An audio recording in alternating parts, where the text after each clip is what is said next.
आज PTI join कर लिया इसने, हलवा खिला खिला के। हम खवातीन से अपनी फोटो नहीं बनवाते।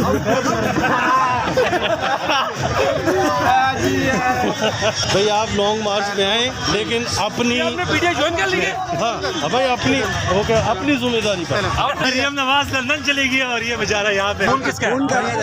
अभी 4 काले मरियम नवाज की। अच्छा, सरदारी का कोई फोन तो नहीं था।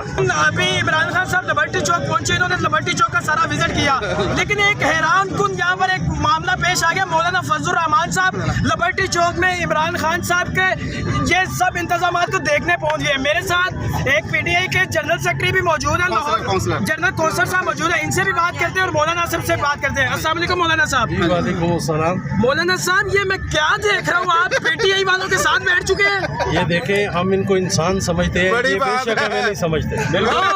हर जलसे में हमें डीजल कहते हैं, हमने कभी बुरा नहीं माना। नहीं, मेरी बात है, आप पीटीआई वालों के साथ बैठ चुके हैं। अगर जरदारी साहब, नवाज शरीफ साहब, मरियम नवाज देख लें तो वो आपके बारे में क्या सोचेंगे, आपको नहीं पता? उनको पता है कि हम सस्ते में बिक जाते हैं।